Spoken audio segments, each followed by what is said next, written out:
கையோடு நான் ஸ்டேடியா தான் இருக்கேன். குடிச்சிருக்கீங்களா? ஏங்க உங்களை தான் கேக்குறேன், குடிச்சிருக்கீங்களா? ஆமா குடிச்சிருக்கேன். பார்ட்டிக்கு போனேன், என்ஜாய் பண்ணேன், குடிச்சேன். இப்ப என்னங்கிற? நீங்க இப்படி பேசுவீங்கன்னு நான் கொஞ்சம் கூட எதிர்பார்க்கலங்க. குடிக்க மாட்டேன்னு வாக்குறுதி கொடுத்தீங்களே, மறந்துட்டீங்களா? அதெல்லாம் ஒன்றும் மறக்கல. இன்னைக்கு பார்ட்டி எவ்வளோ கிராண்டா நடந்துச்சுன்னு தெரியுமா?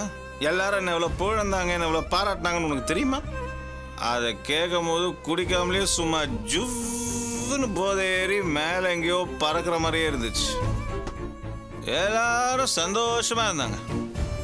இப்ப நான் குடிச்சது காரணம் கூட நீ தாண்டி. ஆமா, நீ ஃபங்க்ஷனுக்கு வரலையேங்கிற வருத்தம் என் மனசுக்குள்ளேயே இருந்துச்சு. அதான் அதை மறக்கிறதுக்காக நான் குடிச்சேன். இப்படி பேசுறதுக்கு எப்படிங்க தைரியம் வந்தது? சொன்ன வார்த்தையை காப்பாத்துறதுக்காக உயிரை கொடுக்க கூட துணிஞ்சிங்களே. ஹாஸ்பிட்டல் எனக்கு செஞ்சு கொடுத்த சத்தியத்தை மறந்துட்டு இப்படி குடிச்சிட்டு வந்திருக்கீங்களே, எப்படிங்க உங்களுக்கு மனசு வந்துச்சு? சும்மா சத்தியன்ட்டு என்னடி பெரிய சத்தியா? நீ எனக்கு ஏத்த மனைவியே நடந்துக்காதப்பா. நான் மட்டும் எதுக்கு உனக்கு செஞ்சு கொடுத்த சத்தியத்தை காப்பாற்றணும்? அதனால தான் குடிச்சேன். எல்லாத்தையும் விடுங்க. என் வயித்துல வளர நம்ம குழந்தை மேல சத்தியம் பண்ணி சொன்னீங்களே இனிமே குடிக்க மாட்டேன்னு. அந்த சத்தியத்தை மீறி இப்படி குடிச்சிட்டு வந்திருக்கீங்களே, நம்ம குழந்தைக்கு ஆபத்து ஏதாவது வந்து சேர்ந்துச்சுன்னா என்ன விட்டு தள்ளுங்க. நம்ம குழந்தை மேல கூட உங்களுக்கு அக்கறை இல்லாம போச்சு. எனக்கு யார் மேல அக்கறை இல்ல, பாசம் இல்ல, போதுமா?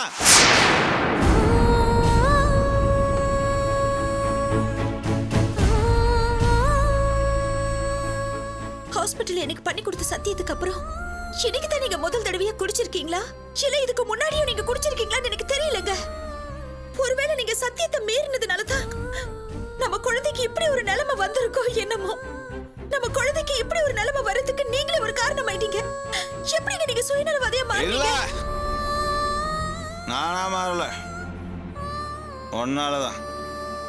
சும்மா தொட்டத்துக்குலாம் பிரச்சனை பண்ணிட்டே இருந்தா எந்த ஆவலடி குடிக்காம இருப்பா? எந்த விதத்திலையும் சத்தியத்தை மீறினதுக்கு காரணம் நீதான்.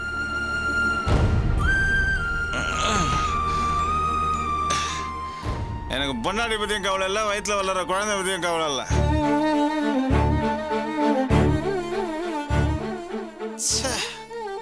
என்னடா இது, பதவி கிடைச்சிச்சுங்கிற சந்தோஷத்துல போய் ஜாலியா கொஞ்சம் என்ஜாய் பண்ணிட்டு வந்தா, அதே சந்தோஷத்தோட வீட்டுக்கு வந்தா சும்மா எரிச்சல் பண்ணிக்கிட்டு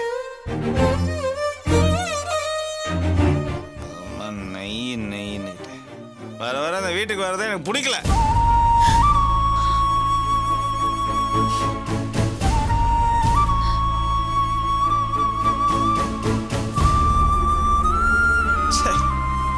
தலை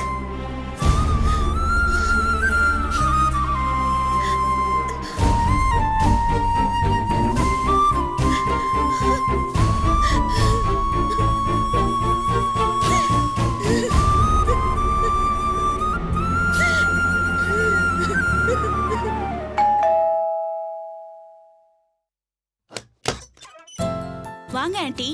வாங்க வாசு. இந்தாமா நந்தினி. எதுக்கு இதெல்லாம்? ஜெயிச்சவங்கள வெறும் கையோட பார்க்க வரதா? அதுக்காக தான் பழம் வாங்கிட்டு ஓ, வந்தேன். நீங்க அசோசியேஷன் எலெக்ஷன் சொல்றீங்களா? ஜெயிச்சது நான் தான், செல்வம் இல்ல. என்னதான் இருந்தாலும் நீங்க செல்வத்துக்கு தான் ரொம்ப கொடுக்கணும். நல்லா இருக்குமா? நான் கொண்டு போய் இதை அவங்கிட்ட கொடுக்க முடியுமா? அது மட்டும் இல்லாம செல்வம் ஜெயிச்சிருந்தாலும் அவனை ஜெயிக்க வச்சது நீதானே. அவன் ஜெயிக்கிறதுக்காக நீ எவ்வளவெல்லாம் கஷ்டப்பட்டிருக்க. எல்லாத்தையும் கூட இருந்து பார்த்தவளாச்சே நானு. அதனால இந்த எலெக்ஷன்ல ஜெயிச்சது நீதான் நந்தினி. நியாயமா இதை உங்ககிட்ட தான் கொடுக்கணும். ரொம்ப தேங்க்ஸ் ஆண்டி. செல்வம் ஜெயிச்சதுக்கு அவரோட திறமை, உழைப்பு, அதிர்ஷ்டம் தான் காரணம்னு அர்ச்சனா முதற்கொண்டு எல்லாருமே நம்பிக்கிட்டு இருக்காங்க.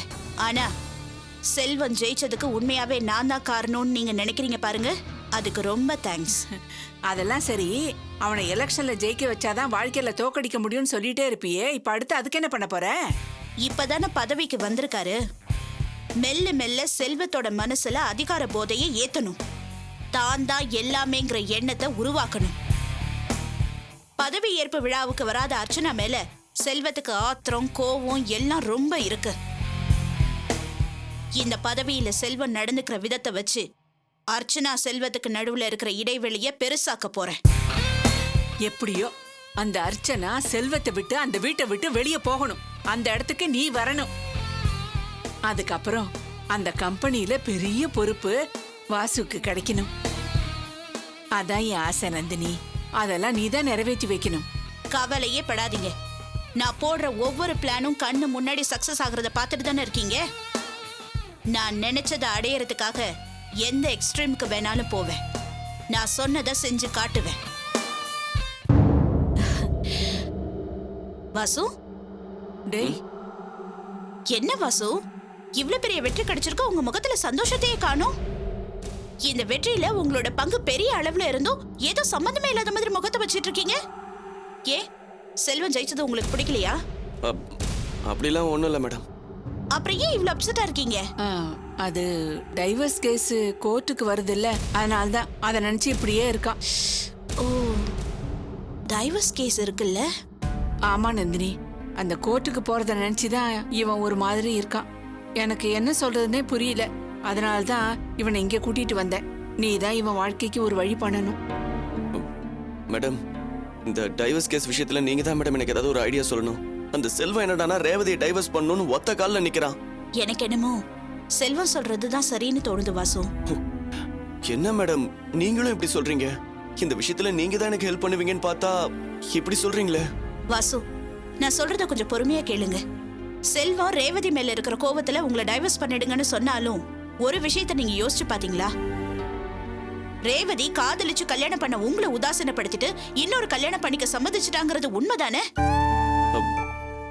அப்படித்தான் நானும் கேள்விப்பட்டேன் மேடம். செல்வம் ரேவதி அந்த பையனோட பாத்திருக்கான் நந்தினி. அந்த பையனும் ரேவதியை கல்யாணம் பண்ணிக்கிறேன்னு சொல்லியிருக்கானே. அப்போ ரேவதி மனசுல உங்களுக்கு தொழியும் இடம் இல்ல. அவ உங்களை சுத்தமா வெறுத்துட்டான்னு தானே அர்த்தம்? இன்னும் எதுக்காக வாசு நீங்க ரேவதிக்காக உருகணும், அவளையே நினைச்சுக்கிட்டு இருக்கணும்? இங்க பாருங்க, பேசாம கோர்ட்ல ரேவதிக்கு டைவர்ஸ் கொடுக்க சம்மதம்னு சொல்லிடுங்க. நந்தினி, நீ சொல்றதான் வாஸ்தவம்னு எனக்கும் படுது. எப்ப அவ இன்னொருத்தனை கல்யாணம் பண்ணிக்க முடிவெடுத்து டைவர்ஸ் நோட்டீஸ் அனுப்பிச்சாலும் அப்புறம் எதுக்காக அவளை வச்சுக்கிட்டு நாம மல்லி கட்டிக்கிட்டு இருக்கணும்? அம்மா, என்னம்மா நீயும் இப்படி பேசுற? டேய், உன்னை வேணான்னு தூக்கி எறிஞ்சவ கூட எப்படி நீ சந்தோஷமா வாழ முடியும்? இல்ல அவளும் தான் எப்படி உன்னோட வந்து வாழ்வா? அதனால அந்த ரேவதியை மறந்துடுறா.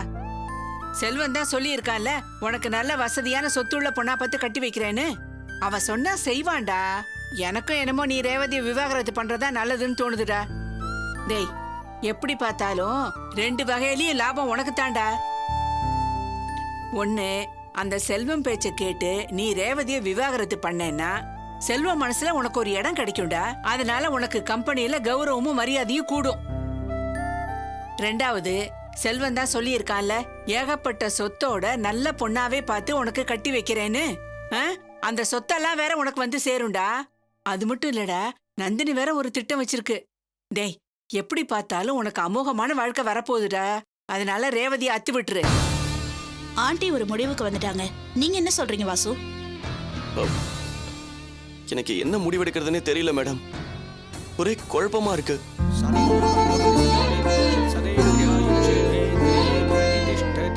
அர்ச்சனா, வாமா.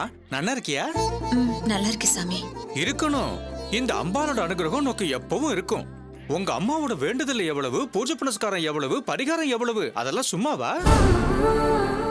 பாவம், எப்பவும் நேரம் கிடைக்கும் போதெல்லாம் அம்பாளே கதின்னு வந்து உட்கார்ந்துட்டு இருப்பாங்க. என் பொண்ணு நன்னா இருக்கணும் தாயேன்னு மந்திரம் மாதிரி சொல்லிட்டே இருப்பாங்க. அப்பெல்லாம் நிச்சயமா அர்ச்சனா நன்னா இருப்பான்னு நான் தான் ஆறுதல் சொல்லுவேன். அர்ச்சனா யார் பேருக்கு? உங்க ஆத்துக்கார பேருக்கா இல்ல உன் பேருக்கா? சாமி பேருக்கே பண்ணிடுங்க. வேண்டுதல் ரொம்ப பலமானதோ. சக குடும்பானாம் ஆயுள் ஆரோக்கிய ஐஸ்வர்ய அபிவிருத்தியர்த்தம் ஓம் தேவி நமஹ ஓம் துர்கா. அம்மா தாயே, இதுவரைக்கும் உன்கிட்ட கோரிக்கை வைக்கவும் வேண்டுதலை நிறைவேற்றவும் தான் நான் வந்திருக்கேன். இப்போ முதல் தடவையா மன்னிப்பு கேட்டு மன்றாடி கெஞ்சறதுக்கு வந்திருக்கேன். நான் விஷம் குடிச்சு பொழைச்சு வந்தப்போ என் வயித்துல வளர குழந்தை மேல சத்தியம் பண்ணி சொன்னாரு, இனிமே நான் குடிக்க மாட்டேன்னு. ஆனா அவர் சத்தியத்தை மீறி குடிச்சிட்டு வந்திருக்காரு. இது ரொம்ப நாளா நடந்துட்டு இருக்கு போல. நேத்துதான் எனக்கு தெரிய வந்தது. தெரிஞ்சதும் நான் ரொம்ப ஆடி போயிட்டேன். எனக்கு என்ன பண்றதுன்னே தெரியல. அதான் உன்னை தேடி வந்திருக்கேன். அவர் இப்படி எல்லாம் மாறுவார்னு தெரிஞ்சுதான் என் குழந்தை வெளியில வரதுக்கு முன்னாடியே நீ இப்படி ஒரு குறைய வச்சிட்டியா? என் குழந்தையோட குறை சரியாகணும்னு தான் என் புருஷனையே பகைச்சுக்கிட்டு உன் காலடியே கதி நான் கடுமையான பக்தியோட இருந்தேன்.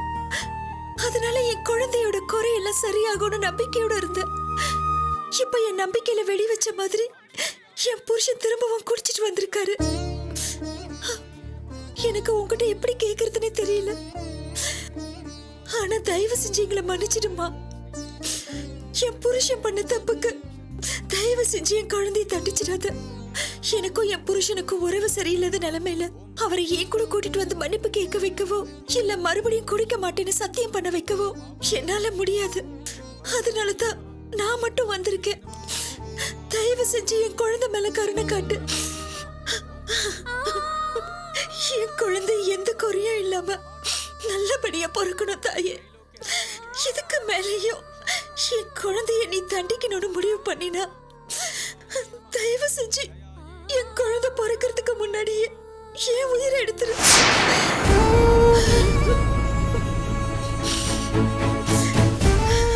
சதமானம் பவதி சதாவித் புருஷன் சதேந்திரியாயுட்சேவேந்திரியே பிரதிதிஷ்டதி தீர்க்க சுமங்கலி பவ.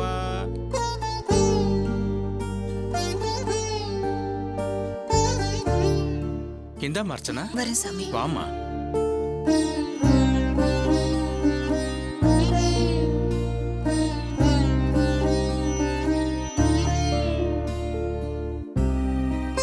ரேவதி,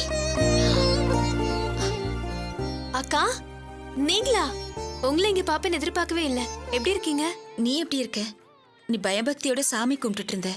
அதான் உன்னை தொந்தரவு பண்ண வேண்டாமேன்னு அமைதியா இருந்த. நாளைக்கு எங்க டைவர்ஸ் கேஸ்ல தீர்ப்பு வரப்போகுதுக்கா. அதான் கோயிலுக்கு வந்தேன். கவலையே படாத. சாமி கிட்ட வேண்டிக்கிட்டேல டைவர்ஸ் ஆகாது. நீயும் வாசுவும் மறுபடியும் ஒன்னா சேர்ந்து வாழத்தான் போறீங்க. ஐயோ அக்கா, என்ன சொல்றீங்க நீங்க? நான் சிக்கல் இல்லாம டைவர்ஸ் கிடைக்கணும், வாசு பிரச்சனை பண்ணாம சம்மதம் சொல்லணும்னு தானே வேண்டிக்கிட்டேன். ரேவதி, என்ன சொல்ற? பின்ன என்னக்கா, வாசு கூட திரும்ப சேர்ந்து நான் வாழ்றதா? அதுக்கு நான் செத்தே போயிடலாம். ரேவதி, நீங்க இப்படி அதிர்ச்சி ஆகுறதா எனக்கு அதிர்ச்சியா இருக்கு. வாசு ஒரு அயோக்கியன்ற எண்ணம் உங்க அடி மனசுல எப்பவுமே உண்டு. வாசுவ உங்களுக்கு துளி கூட பிடிக்காது. வாசுவ தூக்கி போட முடிவெடுத்தது தெரிஞ்சு என்னை விட நீங்க தான் அதிகமா சந்தோஷப்படுவீங்கன்னு நினைச்சேன். உண்மைதான். வாசுவை எனக்கு பிடிக்காதுங்கிறது உனக்கே நல்லா தெரியும். இருந்தாலும் கல்யாணங்கிறது எவ்வளவு புனிதமான பந்தம். அதுலயும் நீங்க 2 பேரும் லவ் பண்ணி கல்யாணம் பண்ணிக்கிட்டவங்க. எவ்வளவோ தடைகளை மீறி கல்யாணம் பண்ணிக்கிட்ட நீங்க இப்படி ஒரே நிமிஷத்துல எல்லாத்தையும் தூக்கி போட்டுடலாமா? வாசு தப்பானவன் தான். அவனை எப்படியாவது திருத்தி சரி பண்ணி அவனோட நீ சேர்ந்து வாழறதுதான் புத்திசாலித்தனம். இது எவ்வளவு பத்தாம் பசலித்தனம்னு புரியாமதான் நானும் இத்தனை வருஷமா பொறுமையா இருந்தேன். வாசுவ ஒரு கார் ஆக்சிடென்ட்ல இறந்து போன ஒரு பொண்ணோட சம்மந்தப்படுத்தி நீங்க பேசினப்ப கூட நான் அதை நம்பாம வாசுவுக்கு சப்போர்ட்டா தான் பேசினேன். ஆனா இப்ப கண்ணால பார்த்ததுக்கு அப்புறமும் நான் சகிச்சுக்கிட்டு சும்மா இருந்தா நான் பொம்பளையே இல்லக்கா. நான் எங்க வாசுவ திருத்தணும்? காலகாலமா பொம்பளைங்க புருஷனை திருத்திக்கிட்டே தான் இருக்கணுமா? சும்மா ஒரு பேச்சுக்கு கேக்குறேன். இவங்க பண்ற தப்பு எல்லாத்தையும் வேண்டாம், ஏதோ ஒண்ணு மட்டும் நாம பண்ண கூட வேண்டாம், மனசால நினைச்சா கூட இந்த ஆம்பளைங்களால தாங்கிக்க முடியுமா? நம்மள மன்னிச்சு ஏத்துக்குவாங்களா? நாம மட்டும் ஏங்கா மன்னிக்கிறவங்களாவும் சகிச்சுக்கிறவங்களாவும் இருக்கணும்? இந்த மாதிரி தூக்கி போட்டதா அவங்களுக்கு புத்தி வரும். எல்லாம் சரிதான். தூக்கி போட்டதுக்கு அப்புறம் உன்னோட எதிர்காலம் என்ன?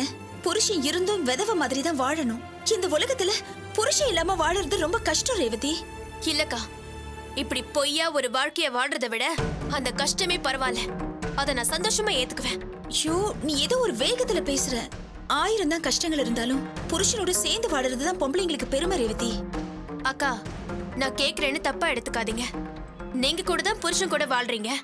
நெஞ்சு தொட்டு சொல்லுங்க, இப்ப நீங்க வாழ்ற வாழ்க்கையை நினைச்சு பெருமைப்படுறீங்களா இல்ல சந்தோஷமா தான் இருக்கீங்களா?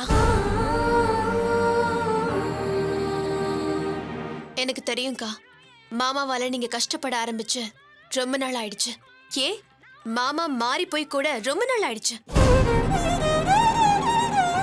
எப்ப மாமா குடிச்சிட்டு வந்து என் வீட்டு முன்னாடி தகராறு பண்ணாரோ அப்பவே எனக்கு பெரிய அதிர்ச்சிக்கா. அவர் மேல நான் எவ்வளவு மதிப்பு மரியாதையும் வச்சிருந்தேன். நானே வெளியே போங்கன்னு விரட்டுற அளவுக்கு அவர் நடந்துகிட்டாரு. அப்ப நீங்க தினம் தினம் எவ்வளவு கொடுமையை அனுபவிச்சுட்டு இருப்பீங்க. மாமாவோட நட உடையோட சேர்த்து பழக்க வழக்கங்கள் எல்லாமே மாறி போயிடுச்சுன்னு கேள்விப்பட்டேன். பணம் காசோட மட்டும் இல்லாம இப்ப பதவி அந்தஸ்து வேற சேர்ந்துருச்சு. அவரோட ஆட்டத்தை கேட்கவா வேணும்? இப்ப சொல்லுங்க, நான் சொன்னதுல ஏதாவது தப்பு இருக்கா? இப்படி ஒரு வாழ்க்கைய சகிச்சுக்கிட்டு இருக்கிறதுக்கு பதிலா டைவர்ஸ் பண்ணிட்டு விடுதலையா சந்தோஷமா இருந்துடலாம். நான் என்னமோ என்ன மாதிரியே உங்களையும் தூக்கி போட்டுட்டு வாங்கன்னு சொல்றதா நினைச்சிடாதீங்க. நீங்கெல்லாம் டிபிக்கல் தமிழ்நாட்டு சராசரி பொண்ணு. உங்களால ஆயுசுக்கும் இந்த மாதிரி ஒரு முடிவு எடுத்துட முடியாது. ஆனா என்னால முடியுதே, அது எனக்கு சந்தோஷமா தான் இருக்கு. தயவு செஞ்சு புனிதம் அது இதுன்னு சொல்லி என் தைரியத்தை குறைச்சிடாதீங்க. குழந்தை பிறந்தோன்னு சொல்லி அனுப்புங்க. நான் வந்து பாக்குறேன். போயிட்டு வரேன்க்கா.